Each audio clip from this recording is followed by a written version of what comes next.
Okay. Hi, I'm Susan Leib. I'm the curator at the Alfie Norville Gem and Mineral Museum, and we're just going to go through a quick introduction, if you've never visited, of what you would see if you came. So the museum is laid out in 3 main galleries. The first one is Mineral Evolution, and this gallery kind of starts with the 50 to 60 minerals we knew were around earlier in the solar system, and it kind of walks through how minerals have grown and changed and evolved, and the different environments on the Earth where they have grown. Here's some highlights of some of our favorite pieces. So this first one is a large touchable meteorite that was from Canyon Diablo in Arizona. It's touchable, and there's a giant magnet on it so that you can see how magnetic these things are. Then we have a banded iron formation on the top right there. That kind of shows the different changing environments through the different iron 2 and iron 3 plus differences in the atmosphere that's recorded through like algae rings. And then this bottom piece here is a stibnite that's on loan from Rob Levinsky, and it's one of our favorite pieces because it's beautiful and it also has some historical significance. So this is the type of mineral that has antimony in it, and that's what they used to do, make coal out of in ancient Egypt times, and it's still today used for some other like makeup and other items. And I think stibnite is one of those minerals that no matter how many times I see it, I always have to remind myself that it's natural, that it just looks exceptional and almost unreal with the high shine and the, almost like a chrome finish, that it's just a wonderful reminder that sometimes we have to pinch ourselves that these things are natural. And I'm glad it's safely tucked behind glass because it looks very fragile. Our second gallery, when you turn the corner, is our Arizona gallery. So this is where we showcase a lot of natural materials that helped make Arizona a state. So we kind of start off with our state gemstone, which is turquoise. And then we talk about all the other materials that brought people to Arizona. So copper, obviously, is the major player there, but people originally came to Arizona in search of gold for the gold rush, and they also found a lot of silver around Tombstone. And on the side, you can see a recreation of a stope from the Bisbee area. So that's as natural as it could look with some real specimens in it. And here's some of our favorites from this gallery. So it kind of spans, we start with Arizona material, and we also talk about a lot of Mexican material. That's our nearest geologic neighbor. And so this top piece, left, is a azurite and malachite specimen. It's one of the historic pieces that came out of the Bisbee area. And obviously, we had to include wolfenite, which is our state mineral, and that's something I learned after moving to Arizona. But that's another really unique piece to our area. And then we also have a fluorescent hallway as you transition into the third gallery, which is just some fantastic pieces. And last but not least, we have our gem gallery. So this is our third gallery where we talk about kind of the artistic interpretation of a lot of these natural materials. So we have a recreation of a gem pocket, and then as you turn the corner, we discuss, where gem materials are found geographically through the globe. And then we also start to introduce different artistic interpretations. So one of my favorite pieces is this gold crystal. It's basically a single gold crystal. It's from one of the largest pockets in South America.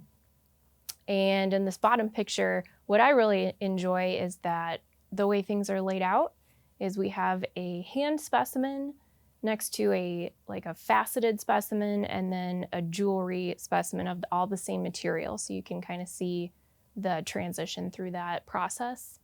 And then last but not least, our tapestry, which is on display. This is a very significant piece at the end of our gallery. It weighs about 42 pounds and it's got gold and diamonds, corundum, all sorts of amazing things in it. Generously on loan from a Yes. private lender.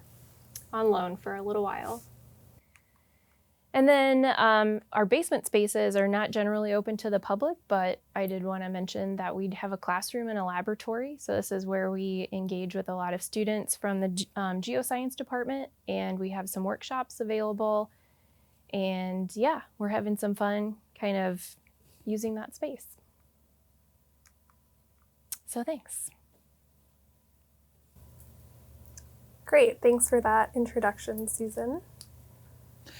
And maybe I'll do a quick introduction of what we're doing here and who we are. Thanks, Susan, for kicking it off with that virtual tour of the museum. And I think it captures a bit of what it's really like to be there, which is just amazing. So for the audience, my name is Colin McKenzie. I'm a fellow at the Natural Resource Users Law and Policy Center and at the University of Arizona, collaboration of the Law School and the College of Agriculture and Cooperative Extension. And I mention that because in that capacity, I work with John Lacey at the Mining Law Center, and minerals and mineral resources are, in fact, one of a variety of natural resources. And in the natural resource space, we focus on research, education, and policy at so many intersections that we find in the domain of natural resources, law, and policy, which brings me to you both. Thank you so much for being here, for taking us up on the invitation to speak to the conference this year on the theme of the law of gems, gemstones, and minerals, which is a bit of a sort of left field take on mining law. But without further ado, to introduce you again, we have Violetta Wolf with us. You'll introduce yourself a little bit further, the director of the Gem and Mineral Museum at the U of A, and Dr. Susan Leib, the curator. And maybe just to start off as a hook to hang our hats on, with the theme of this year's summit in mind, the law and governance of gems and minerals. Could you introduce yourselves and just start off with a little bit of what brought you here to the museum, to Tucson, to the U of A, and a bit about your backgrounds, and sort of to get us going how that intersects in a broad sense with the law, mining law specifically. Sure. So I'll take the lead on this. So I'm Violetta. My background is in museums. So I've gotten to spend my whole career in museums, which is a really wonderful way to spend a career. Can't recommend it more highly. And originally I studied material science. So I was in the science side. And I got to intern at the Harvard Mineralogical Museum, which has an amazing collection. And that's what really piqued my interest and hooked me that I wanted to work in a museum. And what was really special to me about that was you need to understand your content. You need to understand what you're trying to communicate to the public. But the goal is to communicate to the public. The goal is to preserve our amazing, unique scientific and cultural heritage. So it's in the same ecosystem as industry, but we have a special niche as a nonprofit museum. And I think, where our intersection is museums all, for the most part, all have collections. That's one of the special things. You go to a museum because you see something real, that you know you're seeing the real thing. And so that special feature of our institutions, we hold those in trust for the public, right? Those aren't our personal collections that we can buy and sell, or we base on our whims of what we like or don't like. So where law really comes in is that we need to be beyond reproach in how we manage these resources, because we don't consider them to be ours. We don't even consider them to be just the University of Arizona's. They are this people of Arizona. They are the global community. So engaging in kind of the absolute best practice of collection standards really requires a very legally savvy and ethical approach. And from your perspective, Susan, with training in doctoral training in geology, but also with training and experience and your role now as curator, what does that landscape look like to you, especially now that you're with the Gem and Mineral Museum? Mm-hmm. So I got into this from a geologist standpoint. I was, through my undergrad and a master's program in geology, I realized that a lot of the department collections I had to deal with, that I had to use for teaching or research, was difficult to manage or find things. And I just kind of got very interested in what's the best way to organize these specimens? How do I, what's the best way to categorize them? So not only I can find things, but the TAs who come after me can find things for teaching and research. And my advisors tended to really enjoy that, because then they could find things and they didn't have to organize it. So after that, I did a master's degree in museum studies, where I learned a lot about museum ethics and collections management and all the things that go into working in a museum. So I got really interested in collections management, worked in a museum for a while in museum education, but essentially missed the science side of things. So I ended up going back to school for more school to finish a PhD. And through that time, I also volunteered with some collections and worked in the department collection as well. So yeah, collections, it's one of my favorite things. It is very involved in, there's a lot of ethics that go along with that, in terms of, the best way to preserve things, because we are preserving essentially a historic collection for, study, for education, for all the purposes. So yeah, I work directly with a direct collections management policy, which kind of outlines a lot of the things that, the best practices to take care of a collection. So. Mm-hmm. And I just want to emphasize, it's pretty unique to have someone with both of your aspects of training. So both someone who really has done the hands-on geologic research side, but has also gone this specialty museum degree. That's not often a combination. That's not a combination you see every day. It's a pretty unique perspective. And I think it's such a wonderful complement at our institution, where I'm really coming from a museum world, so being able to harness a research world, but what we have in common is our collections training and our collections management, that gives us a really interesting combination of both the public-facing and the research community-facing, kind of with a very clear foundation of preservation. So that's kind of, to me, a perfect museum, a power trio, right, of public, research, preservation. So it's a great combination that we have. Mm-hmm. Mm-hmm. So one thing that jumps to mind, just before we started recording this, we spoke briefly with John Lacey, and he asked you both about the asteroid sample, which is just returned to Earth, and that the museum, this might be breaking news, will have a role in that. It's broken.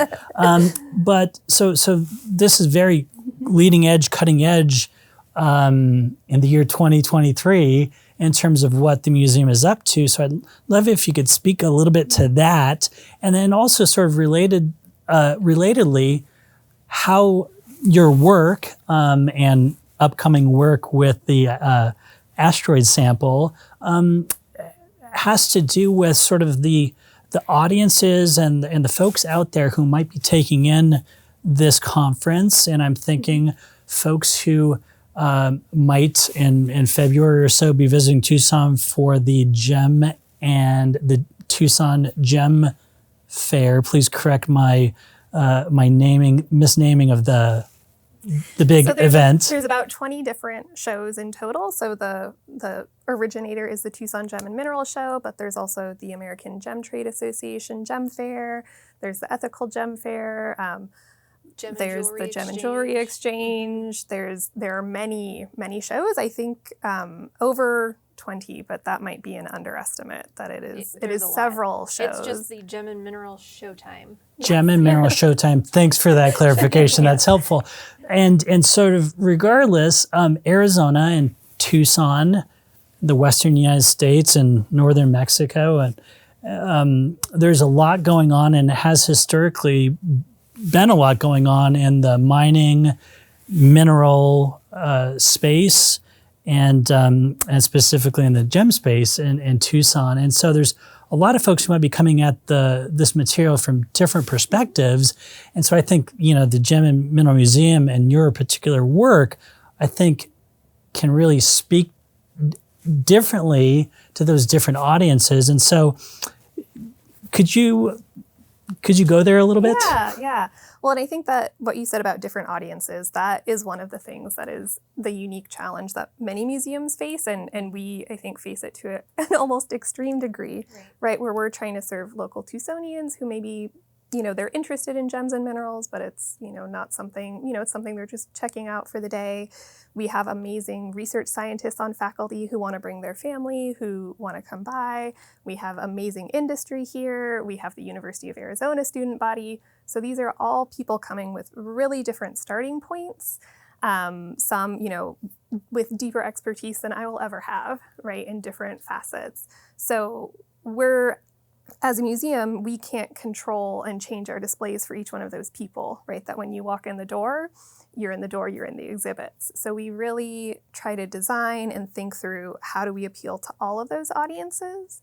And that's also where our kind of unique service, it's not just those audiences coming and enjoying, it's us helping portray those audiences' point of view, their interest, their work. So I think the asteroid sample is a great example where this is one of the most important research aspects of the university going on right now. It's huge. Everyone knows about it, but no one will get to access it outside of a museum, right? That most people, there's the research team that's really hands-on, but for most people there is this curiosity of what's going on with this sample. What are they finding out? How can I see it? How can I learn about why we even wanted this sample? That's what the museum really serves. So we have this reciprocity between our audiences, right? And I think the asteroid sample is also a great parallel for our preservation role. Mm-hmm.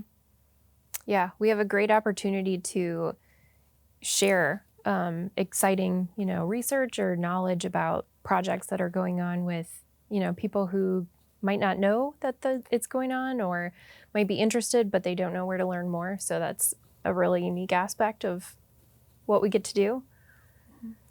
Yeah, and the sample, we were talking a little bit about that. Basically, the entire payload, some of it, a portion, I believe it's 30%, is going to current research. So that is going to be portioned across the world. Of course, here at U of A, our amazing researcher, Dr. Dante Loretta, he and his research group are taking the lead on doing some analysis, but it's going to be there's research questions all over the globe. And then 70% of the sample is being held back for archival purpose by NASA. And the idea behind that is what you can analyze and research now. In 50 years, those techniques might be completely out of date and revolutionized.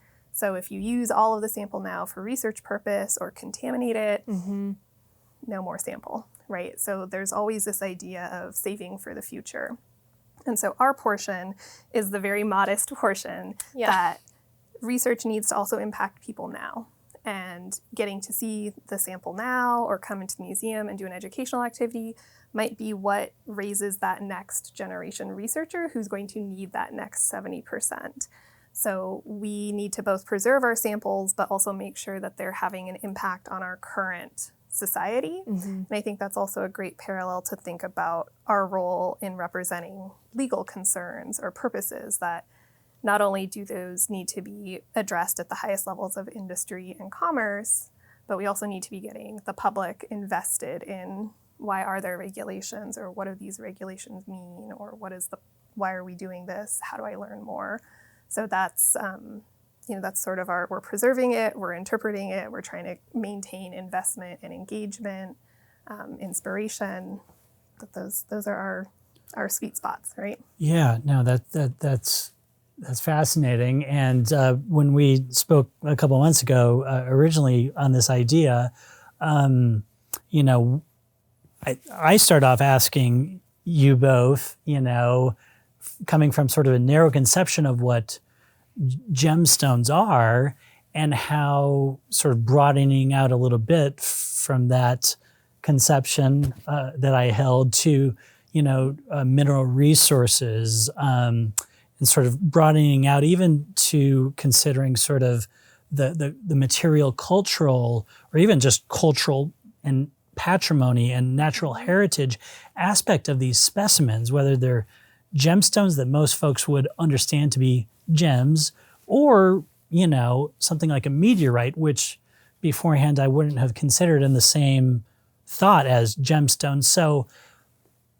those connections, I think, aren't always obvious, but once you unpack them a little bit further, I think it can represent a really powerful educational tool that you were, you know, sort of starting to unpack, you know, an idea that would, I think, be relevant to our various audiences in terms of, you know, starting out with defining what you're dealing in. And I use that term advisedly, dealing.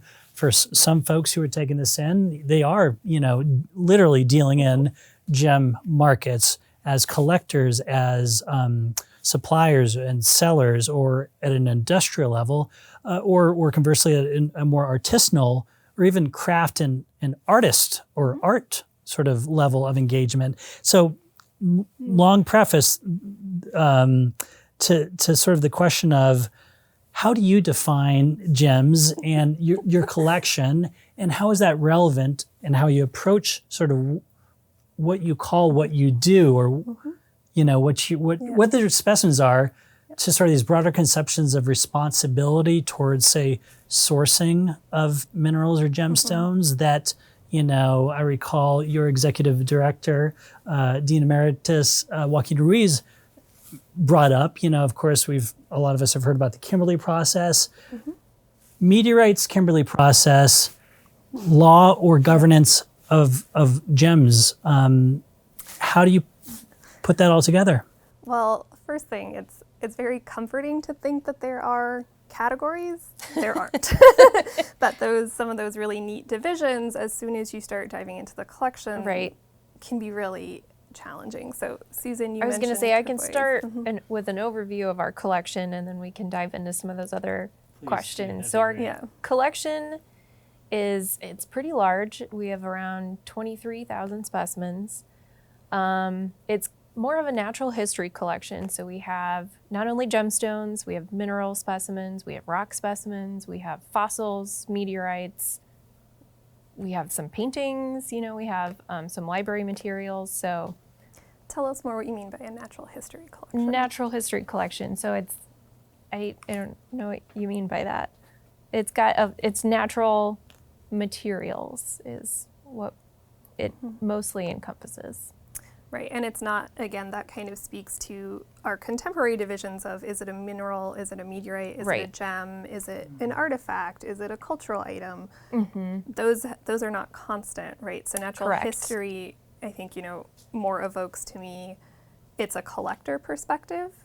Yes. Right, of what, not necessarily a commercial collector, but what a personal built collection might look like. So when we decorate our own homes or acquire our own things, we're not necessarily following strict scientific or legal, like, I am only collecting legally defined jewelry. Right. No, we're collecting what strikes us. So I think, you know, that sort of is very true of our collection, what's our earliest pieces were dated to the 1800s, I think? Yeah. So that perspective on what's a gem and a mineral versus a rock versus an ore was different then. Right. That definition is constantly changing, and it changes on whoever you talk to. So a great example, I think, is the turquoise that opens up our Arizona gallery. Some of those pieces are contemporary jewelry. Some of them are on loan from the Arizona State Museum. So from a legal perspective, the contemporary jewelry is really different from the older pieces that would fall under antiquities law. Right? And same with if it's unworked turquoise, but it's worked turquoise, that becomes it's the same exact material, but it can have a really different management perspective as well as legal perspective. And like Susan said, that can change based on perspectives, that how humanly altered does something have to be to fall under antiquities law versus under natural resource law. Right. So a great example is in New Zealand, greenstone, which is used in traditional Maori carving, cannot be exported unworked because of the conservation that it is, part of the cultural patrimony of the Maori people. So it cannot be exported unworked. It can only be exported as finished product. So is it natural history material? Is it, natural resource that's being regulated? Is it a cultural resource that's being regulated? That's very perspective driven and very ambiguous. So you can imagine an unworked piece of material versus a worked piece of jewelry both have a place in a museum. Wow.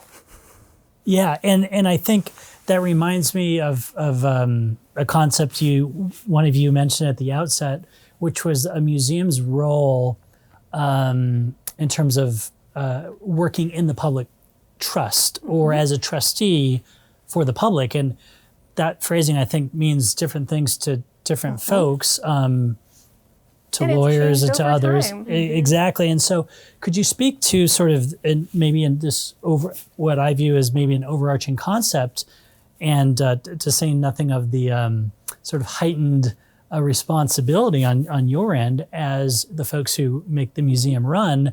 Could you speak to this notion of the museum as a fiduciary and what that might mean, broadening out beyond the museum? Sure. Go ahead and start, and I'll... Sure.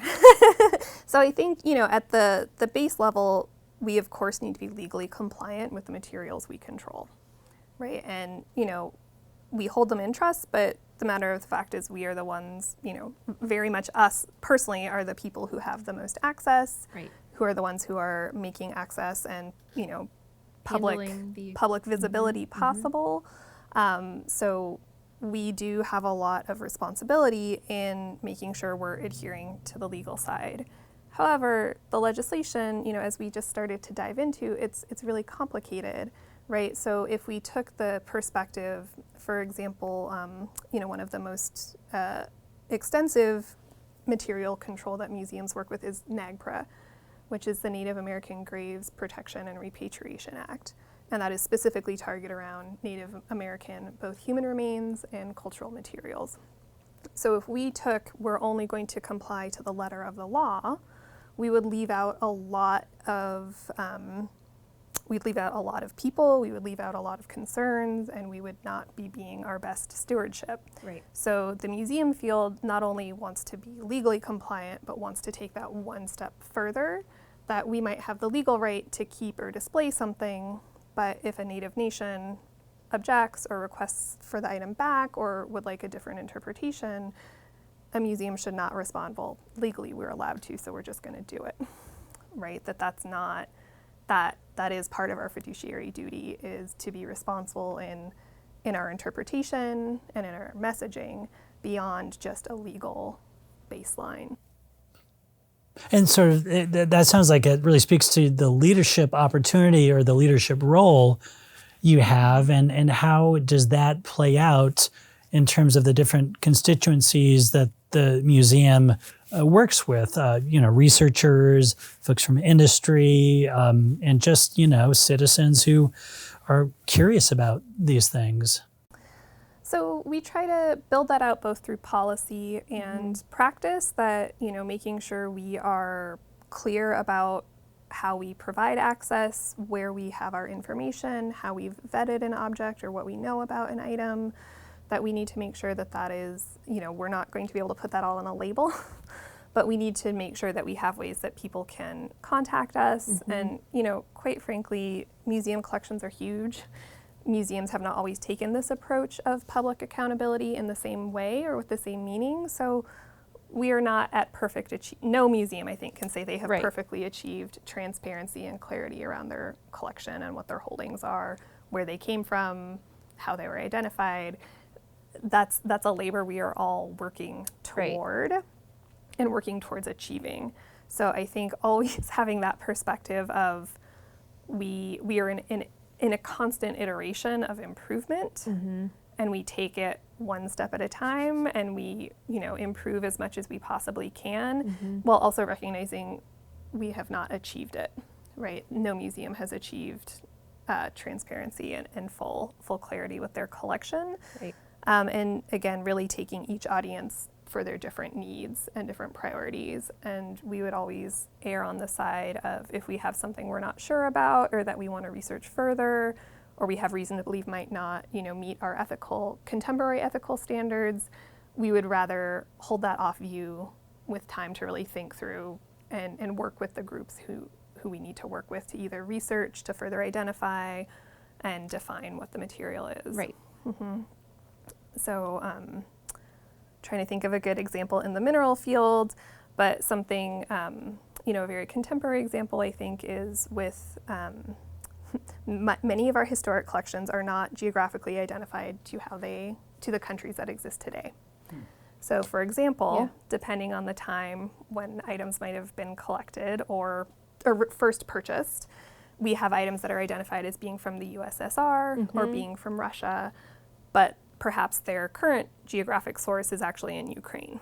Correct. So something like that is a great contemporary example of, if we have materials that are marked as USSR or Russia because of the current invasion, we would not necessarily throw something out on display without really thinking, is this actually Russian? Is this actually Ukraine? We need to know that for sure. So let's take a little more time to research the locality, double check, make sure we're confident in that locality before presenting it to the public.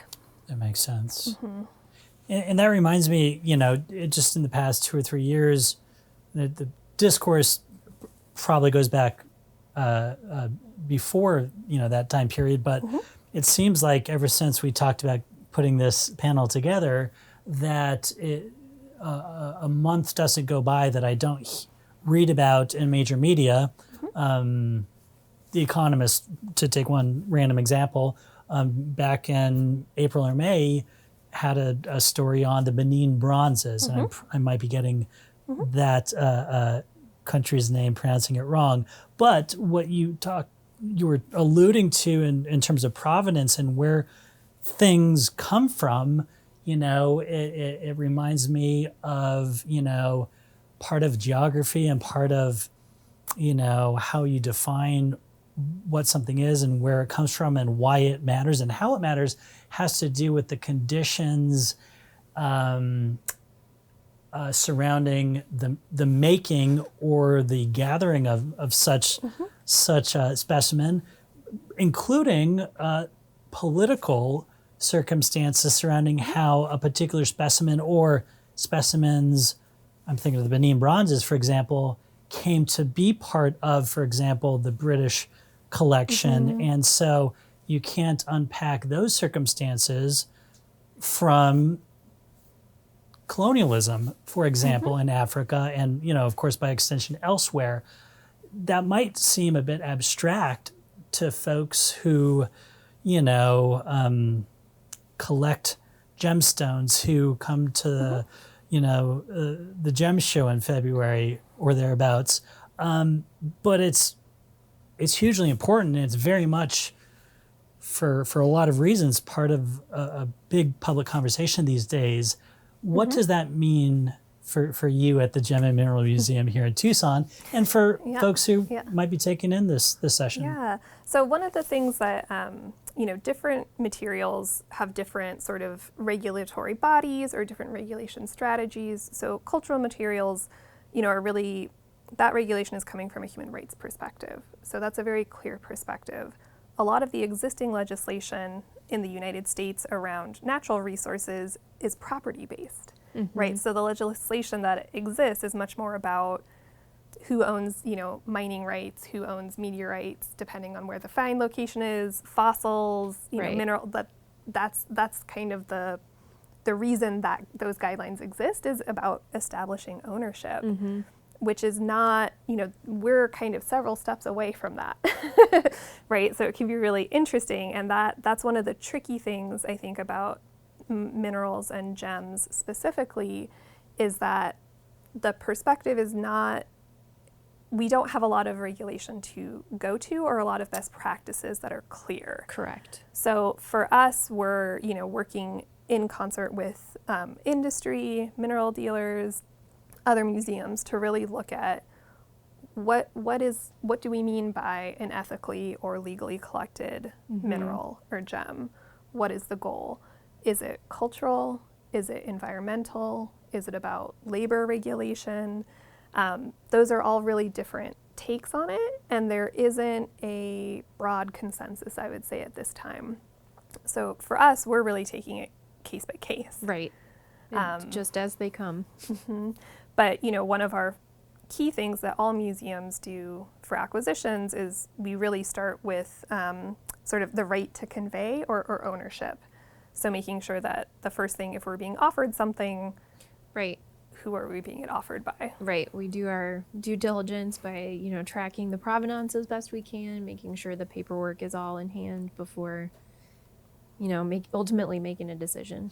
Can you share? I'm curious. A recent example of when you actually went through that exercise, or went through it and came to some sort of perhaps unexpected result, or where a particular specimen sort of made you think? I mean, I think they all trigger something. Yes. That's a great question. Recently we acquired a large fossil collection, and that really triggered us to have to learn, okay, how do we think about fossil ownership? How do we think about accurately identifying the material and where it came from? And we know that at the time that they were collected, it was, before any questions, but being ready that some of these materials might, be on national park land now, or, Correct. Might have come in all sorts of ways. And I think, there's a faith in the marketplace, right? That if you're buying something, it must be okay to buy. Right. Or it must be exactly what they're saying it is. And this is a trend in research that we're seeing driven by quite a few different groups to really kind of the first step for gems and minerals is transparency and traceability. So the AGTA launched with the Colorado School of Mines an amazing multi-year project to just start researching how do we know where this gem came from? That's the first step to being able to verify environmental concerns, ownership concerns, human rights concerns. So Jenna White, who is a current PhD student at the Colorado School of Mines, is actually going to be announcing some initial findings on this at the AGTA Gem Fair in Tucson in February. And her work is really taking social science research methods to identify how do we trace and understand the marketplace. It's not so straightforward as mined, traded, cut, set, sold, that it's many more steps. Very diverse. Many more steps. And that's really kind of without that anchor point of being able to tell where and how material got to different places, we're not going to be anywhere near both being able to feel like we're sourcing our material ethically and that we can present it with a high degree of certainty that this is where this material came from. And I think this is, Susan, where your background as a researcher is really interesting in that most of the times when you're looking at gems, they don't have a locality. Right. Right. So, there's some new research. Ananya Malik is working on this with GIA, which is the Gemological Institute of America. And they're kind of looking at the research side of this, which is looking at isotopes and geochemistry. So if they can build a big enough database, like if we have a mystery stone that pops up, can they do an analysis on it and kind of trace geochemically, can they narrow it down? Can they decide what type of mine it came out of? Can they figure out, the pocket? So there's kind of all sorts of research going into provenance and origin for these types of materials, which is just kind of just now starting, which is really exciting. And certainly from from your hat as a researcher, if you had specimens, can you talk a little bit about how certain you have to be where something came from, or what level of information you need for that specimen to be Right. include, like, to be able to use it for research? And that's the tricky part is, as a researcher, on my own personal specimens, it's really important that I collect them from, this certain area, and then I label it, take it back to the lab, and I know exactly where that came from, so I can gather the data on it and kind of plot it in a geographic space. And so that's the most important thing for geochemistry, is kind of hand collecting these specimens, knowing exactly where they came from, so you can start to build that database and have a bunch of, a proxy of what you can compare things to. So I had that right, Susan, that the geochemical fingerprint, if you will, is could serve as a proxy for what you and your particular professional or personal practice might have as a protocol that would be like the gold standard for tracing, Right. materials. So this is already done in like diamond research, but it's just now being built out with stones of color, and so it's just in the beginning stages to see what like trace elements or what isotopes can be, and it might turn out that we can't determine it and we can't break anything down geographically, but. Do you have sort of an intuition or an idea of what might complicate the matter for colored gemstones as opposed to diamonds? I mean, so the issue of a color is just so dynamic in the gemstone world, based on, I don't know, fluids and different trace elements that can affect the color. So there's still a lot of research being done on what makes the color, so strong or different in certain pockets or localities. So yeah, there's a lot of nuance with that. And I think it's 7 major species that are colored stones, but for example, corundum isn't one color, it's many colors. So sapphire and ruby are both corundum, so red and blue, but you can also see them in many, many other colors. Tourmaline, it's a single mineral, but it occurs in virtually every shade. Right. So this process, diamonds, it's one material. So repeating this process with many, many, many more. And I think the other complicating factor is to build that first reference set, you have to be really confident in those localities that you're building that first data set. So you need to start with quite a bit of very well-sourced material to build that kind of a reference database, right? You don't want to get in a circular thing where you assume this is from here, so you use that data and then you compare. You might just be kind of perpetuating a question mark or an ambiguity. And I think the biggest factor in the marketplace is that locality, different countries will have different impacts on the financial value, right? So that's part of what drives the lack of dependability, right? Is that traders or people at different steps along the supply chain, there is a financial incentive to have it from a different, one mine versus another might be more value.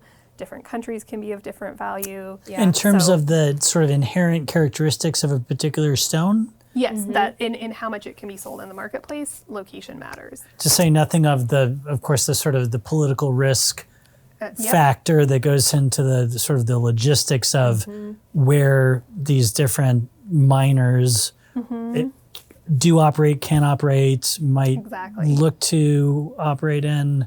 Yeah, so that would have, there can be severe penalties for transparency in the precise location.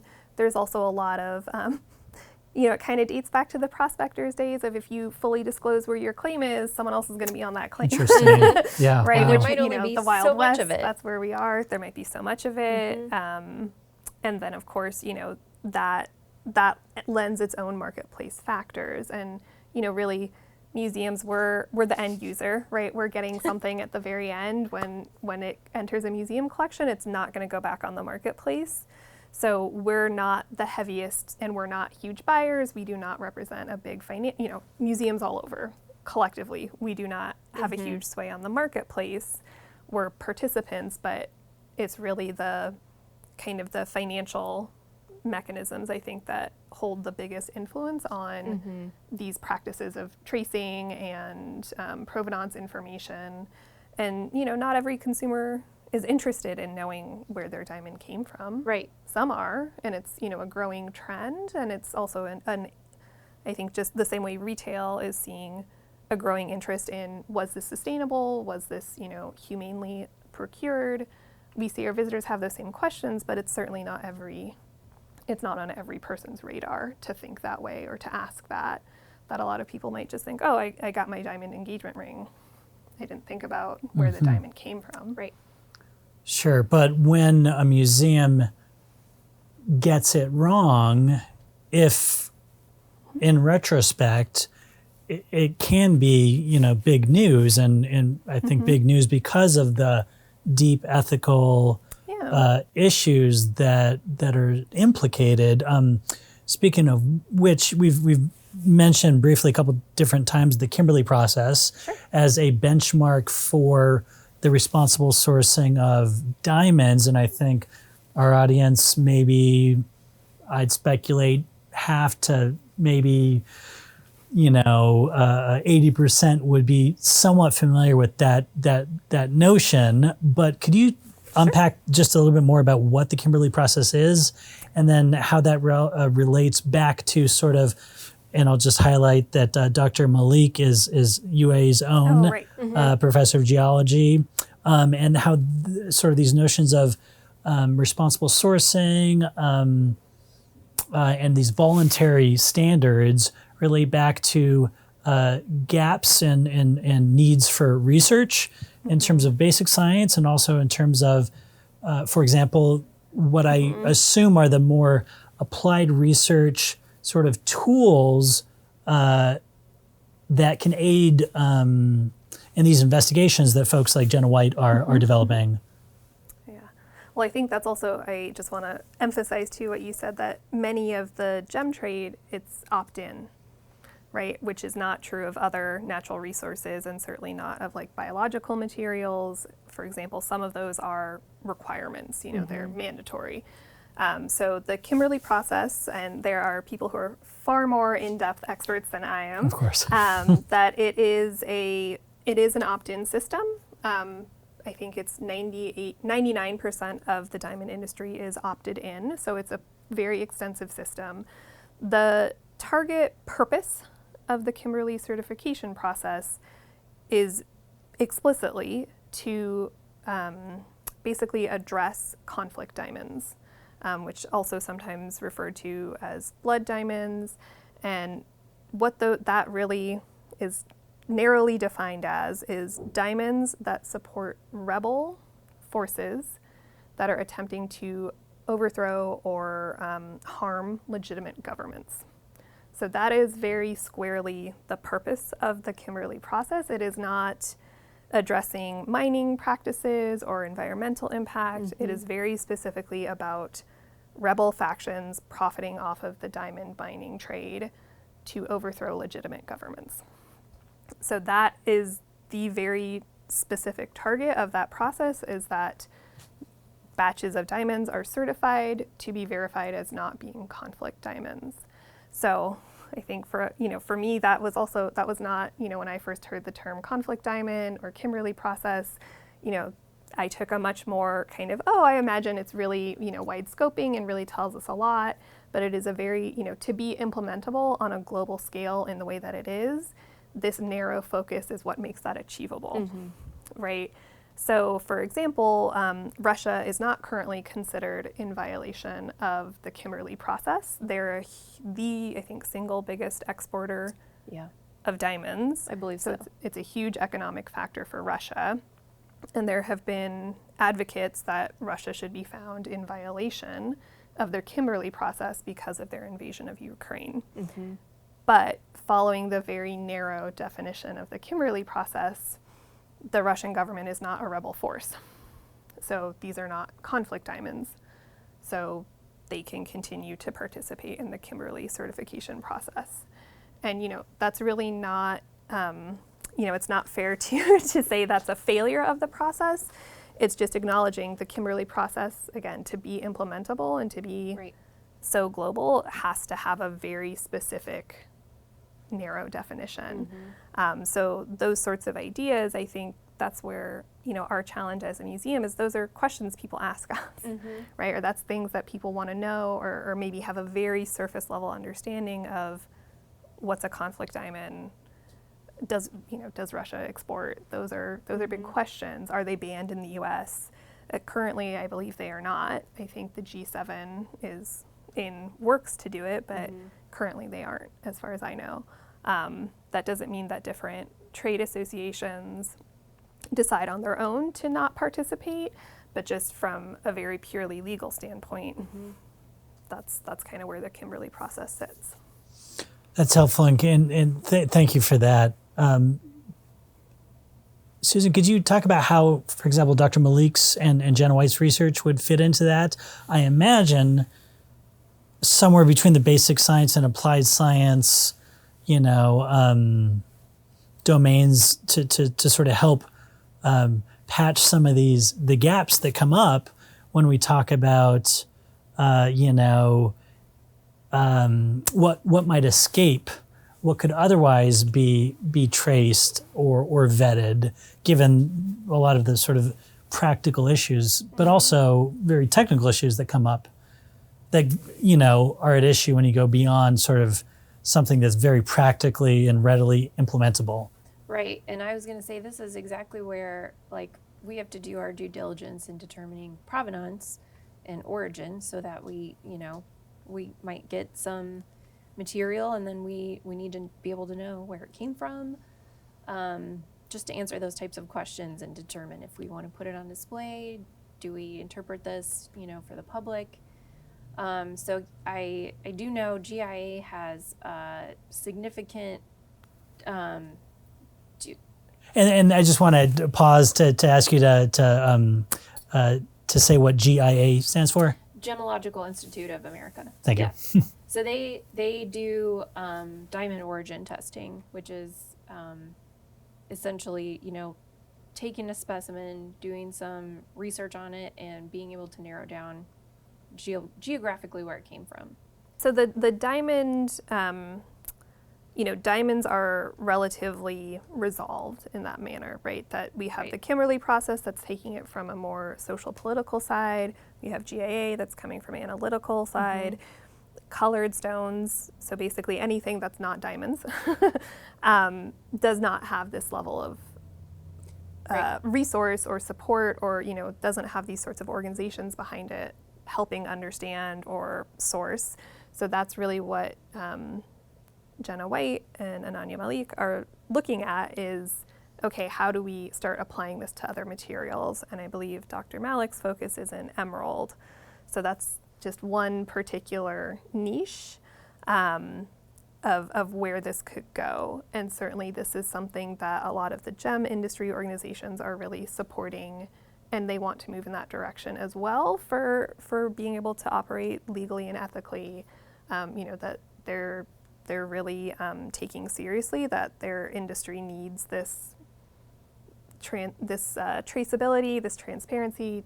They're pushing a lot of that research and supporting a lot of it. So it's definitely a trend that we're seeing in industry, in consumers, in research, but it's a big question mark still, and it's not going to be resolved quickly and neatly. Be a long time before we're able to, build out that database where we can start to tell, based on some research, if we can even narrow down where these things are coming from. Even whether or not there's a fighting chance that approach will even work. Is that a fair question at this point? Well, stay tuned. So I wanted to make sure we leave enough time for questions from the live audience. But as sort of a way of wrapping things up, a lot of this conversation reminds me of what I heard described once as the, quote, elusive S of ESG. as in the S of ESG is social, E, of course, environmental, and G is governance. And what we've been talking about today, what you've been sharing on from your perspective at the Gem and Mineral Museum, really crosses the whole, spectrum from E to S and G, and a lot more sort of gray area and ambiguity across those three letters. But I thought it was interesting that a particular law firm that specializes in the ESG aspects of mining, refers to the elusive S of ESG. Because I think, like you've been elaborating, there's just so much ambiguity in the S of the social and the cultural, and for good reason. That's sort of the human condition. And so sort of with that amateurish attempt to sort of try to,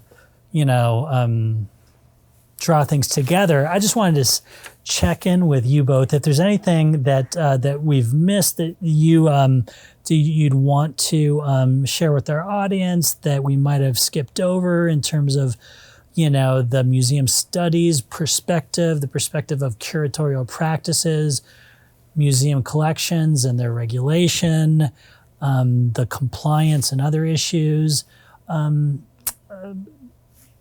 Does any of that particularly strike you as worth leaving on a particular note on? Well, I think museums, when we're at our best, we're where people can explore the S, right? That's Explore the where S. you come and you explore that complexity that, we're not striving, and I think it would be foolish to try and strive for a definitive social measurement or social structure.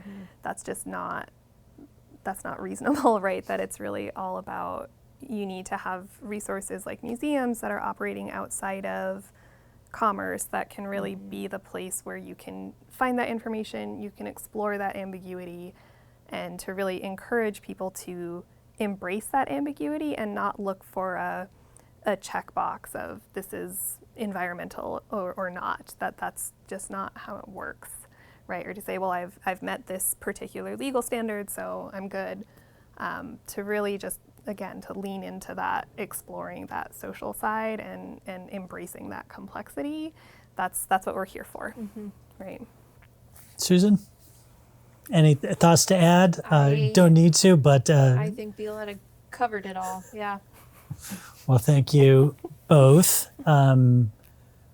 truly, and thank you for hosting a visit a few months ago. I had a great time at the museum, and I would invite folks to reach out to you as needed. And of course, as you've shared, there's a lot of points of intersection that people could reach out to you about. And just, there's always an open invitation. We're not far from campus or right in downtown Tucson, so please come visit. You can spend a lot of time and a lot of interesting things, and yeah, we'd love to have you all visit. Well, thanks again. Thanks so much. Thanks, Colin. Until next time.